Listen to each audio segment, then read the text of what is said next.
आप देख रहे हैं TNB। नमस्कार, TNB में आपका स्वागत है। इस वक्त एक बड़ी खबर सामने आ रही है। आपको बता दें कि केजरीवाल सरकार ने एक योजना बनाई थी जिसके तहत जो है वो हर गरीब इंसान के डोर टू डोर यानी घर घर जाकर जो है राशन देने का काम ये शुरू करने वाले थे, जिसको लेकर अगर केजरीवाल सरकार की माने तो उन्होंने तैयारियां भी जो है शुरू कर ली थी, जिसके बाद ये योजना जो है 2 दिन बाद से लागू होने वाली थी। और इसके जस्ट 2 दिन पहले जो है केंद्र सरकार ने इस योजना पर रोक लगा दी है, जिसको लेकर जो है केजरीवाल सरकार ने केंद्र सरकार पर निशाना साधा है। और इसको लेकर इन्होंने क्या कुछ कहा है, आइए आपको सुनाते हैं। आदरणीय प्रधानमंत्री जी, आपको नमस्कार, सादर प्रणाम। आज मैं बेहद व्यथित हूं और मैं सीधे आपसे बात करना चाहता हूं। अगर मुझसे कोई हिमाकत हो जाए, कोई भूल हो जाए तो मुझे माफ कर दीजिएगा। दिल्ली में अगले हफ्ते से घर घर राशन पहुंचाने का काम शुरू होने वाला था। मतलब अब एक गरीब आदमी को राशन की दुकान पे धक्के नहीं खाने पड़ते, बल्कि सरकार बढ़िया तरीके से अच्छे राशन पैक करके उसके घर भिजवाती। सारी तैयारी हो चुकी थी, टेंडर हो चुके थे, सारी तैयारी हो चुकी थी। बस अगले हफ्ते से ये शुरू होने वाला था। ये क्रांतिकारी कदम होने वाला था और अचानक आपने 2 दिन पहले इसको रोक दिया। क्यों सर? आपने ऐसा क्यों किया? पिछले 75 साल से इस देश की गरीब जनता राशन माफिया का शिकार होती आई है। पिछले 75 सालों से हर महीने फाइलों में जनता के नाम का राशन जारी होता है, पर उनको मिलता नहीं है। अधिकांश राशन चोरी हो जाता है। ये राशन माफिया बहुत ताकतवर है सर, बहुत ताकतवर। आज से 17 साल पहले मैंने इस माफिया के खिलाफ आवाज उठाई थी, इस माफिया को ललकारने की हिम्मत की थी। तब मैं दिल्ली की झुग्गियों में, एक एनजीओ में काम किया करता था। उन झुग्गियों में गरीबों को उनका राशन नहीं मिलता था, उनका राशन चोरी हो जाता था। तब हमने हिम्मत की गरीब लोगों को उनका राशन दिलवाने की। नतीजन हम पर 7 बार खतरनाक हमले हुए और एक बार तो इन लोगों ने हमारी एक बहन का गला काट दिया, लेकिन भगवान के दया से वो बच गई उस वक्त। तब मैंने कसम खाई थी कि इस व्यवस्था को अपने जीवन में कभी ना कभी जरूर ठीक करूंगा। तब तो दूर दूर तक सपने में भी नहीं सोचा था कि एक दिन दिल्ली का सीएम बन जाऊंगा। पर कहते हैं ना कि जब आप निस्वार्थ भाव से कोई संकल्प करते हैं तो ऊपर वाला भी अपने तरीके से आपका संकल्प पूरा करने में मदद करता है। इस ब्रह्मांड की सारी शक्तियां आपकी मदद करती हैं। इस राशन माफिया के तार बहुत ऊपर तक हैं सर। 75 साल में आज तक कोई सरकार इस माफिया को खत्म करने की हिम्मत नहीं कर पाई। दिल्ली में पहली बार एक सरकार आई है जिसने यह हिम्मत दिखाई है। अगर ये घर घर राशन व्यवस्था लागू हो जाती ना सर, ये राशन माफिया खत्म हो जाता। पर देखिए ये राशन माफिया कितना ताकतवर निकला। दिल्ली में ये योजना अगले हफ्ते से लागू होने वाली थी और 1 हफ्ता पहले इन्होंने इसको खारिज करवा दिया।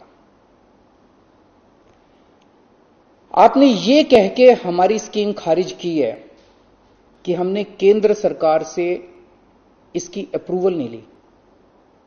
यह गलत है सर। हमने एक बार नहीं, 5 बार आपकी अप्रूवल ली है। ये रही सारी चिट्ठियां। केंद्र सरकार को हमने इतने सारे खत लिख के बताया कि हम ये योजना दिल्ली में लागू करने जा रहे हैं। कानूनन हमें दिल्ली में यह स्कीम लागू करने के लिए केंद्र सरकार की कोई अप्रूवल लेने की जरूरत नहीं है। कानूनन इस स्कीम को लागू करने के लिए राज्य सरकार पूरी तरह से सक्षम है। लेकिन हम केंद्र सरकार के साथ किसी तरह का कोई विवाद नहीं चाहते थे, इसलिए हमने एक बार नहीं 5-5 बार आपका अप्रूवल लिया है सर। मार्च के महीने में हमारी योजना पे आपकी सरकार ने कुछ आपत्तियां लगाई, हमने आपके सारे ऑब्जेक्शन पूरे कर दिए। जैसे हमने इस योजना का नाम मुख्यमंत्री घर घर राशन योजना रखा था, आपने ऑब्जेक्शन लगाया कि हम इस योजना का नाम मुख्यमंत्री के नाम से नहीं रख सकते। हमारा मकसद अपना नाम चमकाने का नहीं था, हमारा एक ही मकसद था, किसी भी तरह से यह स्कीम लागू हो और गरीबों को उनका राशन मिलने लगे। हमने आपकी बात मान ली, हमने स्कीम से नाम ही हटा दिया, और भी आपने जितने ऑब्जेक्शंस किए हमने सारे मान लिए। इस सब के बावजूद भी आप कहते हो हमने आपकी अप्रूवल नहीं ली। और कैसे अप्रूवल लेते हैं सर? अब और कैसे अप्रूवल लें? इस सब के बाद भी आपने ये स्कीम खारिज कर दी, क्यों सर? लोग पूछ रहे हैं, अगर इस देश में पिज्जा की होम डिलीवरी हो सकती है, बर्गर की होम डिलीवरी हो सकती है, स्मार्टफोन और कपड़ों की भी होम डिलीवरी हो सकती है, तो फिर गरीबों के घरों में राशन की होम डिलीवरी क्यों नहीं होनी चाहिए? सारा देश जानना चाहता है आपने ये स्कीम खारिज क्यों की सर? आपने ये भी लिखा है कि चूंकि राशन दुकानदारों ने दिल्ली हाई कोर्ट में इस योजना के खिलाफ केस कर रखा है, इसलिए ये स्कीम खारिज की जा रही है। इस बात पे आप स्कीम कैसे खारिज कर सकते हैं? ये राशन दुकानदार इस योजना के खिलाफ हाई कोर्ट से स्टे लेने गए थे, हाई कोर्ट ने इन्हें स्टे देने से मना कर दिया। जब हाई कोर्ट ने इन्हें स्टे नहीं दिया तो आपने इस स्कीम पे स्टे कैसे लगा दिया? आपको इन राशन वालों से इतनी हमदर्दी क्यों है? अगर आप राशन माफिया के साथ खड़े होंगे सर, तो इस देश के गरीब लोगों के साथ कौन खड़ा होगा? दिल्ली के उन 70 लाख गरीब लोगों का क्या होगा जिनका हर महीने ये राशन माफिया राशन चोरी कर लेता है? उन 20 लाख गरीब परिवारों की कौन सुनेगा? तो जैसे कि आपने सुना कि केजरीवाल ने कहा कि मैं आपसे बात करना चाहता हूं और इस बात के दौरान अगर मेरे से कोई गलती हो जाए तो आप उसे माफ़ कर दीजिएगा। साथ उन्होंने ये भी कहा कि ये जो है योजना जो थी घर घर राशन की योजना, इसको लेकर पूरी तैयारियां शुरू हो चुकी थी, जिसके बाद आपने जस्ट 2 दिन पहले जो है इस पर रोक लगा दी। इसके बाद जो है अपने बात के बीच में उन्होंने राशन माफिया का भी जो है जिक्र किया। उन्होंने कहा कि राशन माफिया जो है 75 सालों से लोगों को परेशान करते हुए नज़र आ रही है और मैं जो 17 साल से उनके खिलाफ लड़ता आ रहा हूं। मैंने 17 साल पहले जो उनके खिलाफ आवाज़ उठाई थी। राशन माफिया इतने ख़तरनाक, उन्होंने बताया कि जब वो ये काम कर रहे थे तब वो सीएम नहीं थे, तब वो एक एनजीओ में काम कर रहे थे और उस वक्त जो है उनके ऊपर 7 बार जो है बड़े हमले हुए, जिसके दौरान उनकी एक बहन थी उसका भी गला काट दिया गया था, लेकिन भाग्य से वो उस वक्त बच गई थी। तो उन्होंने बताया इस तरीके से कि किस तरीके से राशन माफिया जो है लोगों को परेशान करते हुए नजर, उनके तक राशन नहीं पहुँच पा रही है।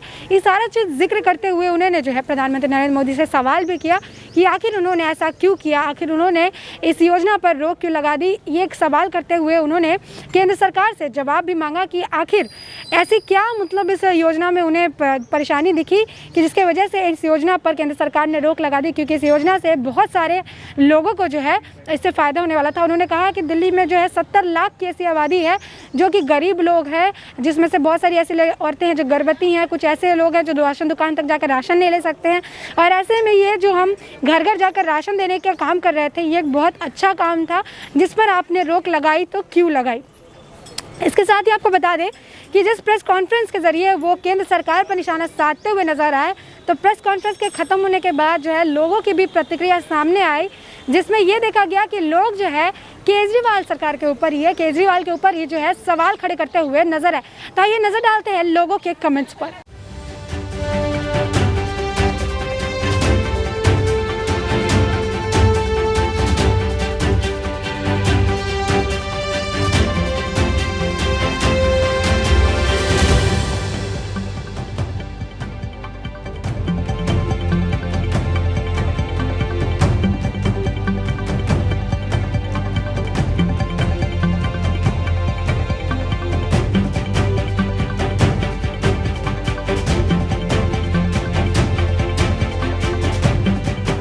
तो जैसे कि आपने देखा कि लोग जो है केजरीवाल सरकार पर जो है निशाना साधते हुए नजर आए। उनका कहना है कि जो है अगर हर चीज़ को लेकर इनको प्रेस कॉन्फ्रेंस क्यों करना होता है, अगर इतनी ही दिक्कत है तो प्रधानमंत्री नरेंद्र मोदी से जो है वो डायरेक्ट बात कर सकते हैं, लेकिन वो हर छोटे मुद्दे को जो है लोगों के सामने लेकर आता है। वही एक दूसरे यूज़र ने लिखा कि केजरीवाल जो है वो लोगों को गुमराह करने की कोशिश कर रहा है, हर बात को लेकर वो सिर्फ प्रेस कॉन्फ्रेंस करते रहता है। वहीं एक यूज़र ने कहा कि अगर आपको गरीबों की इतनी चिंता है तो आप क्या एक FCI या फिर अलग एजेंसीज जो है राशन खरीद कर गरीब लोगों को दे सकते हैं, लेकिन आप हर बार जो है केंद्र सरकार पर निशाना साधते हैं, केंद्र सरकार से मदद चाहते हैं और उसके बाद जो है क्रेडिट खुद ले जाते हैं। तो जैसे कि आपने देखा कि किस तरीके से जहाँ केजरीवाल जो है केंद्र सरकार पर निशाना साधते हुए नजर आए, तो लोग हैं केजरीवाल के ऊपर निशाना साधते हुए नजर आए, केजरीवाल की जो इस बात को लेकर प्रेस कॉन्फ्रेंस को लेकर टिप्पणियां करते नजर आए। वहीं कुछ लोगों का ये भी मानना है, कुछ लोगों ने ये भी कमेंट किया कि जो है बीजेपी सरकार जो है मतलब जो मोदी की सरकार है वो इस तरीके से स्कीम को खारिज क्यों करे, इसके पीछे का कारण क्या है, क्योंकि ये गरीब लोगों के लिए बेनिफिट है। और कुछ एक यूज़र ने तो ये भी लिखा कि मोदी जी खुद तो कुछ करते नहीं और केजरीवाल सरकार जब कुछ कर रही है तो उस पर भी रोक लगा रहे हैं। तो इस तरीके से जो है लोग जो अपनी बातें जो है अपनी जो प्रतिक्रिया है वो देते हुए नजर आए। तो अब इसी के साथ अभी वक्त के साथ ही पता चलेगा इसको लेकर केंद्र सरकार की तरफ से कोई जवाब आता है या नहीं आता है। तब तक के लिए देश और दुनिया से जुड़ी सारी अपडेट्स के लिए TNB के साथ बने रहे। खबरों में फिलहाल इतना ही। देश और दुनिया की और ताज़ा अपडेट्स के लिए लॉग इन करें www.thenationalbulletin.in।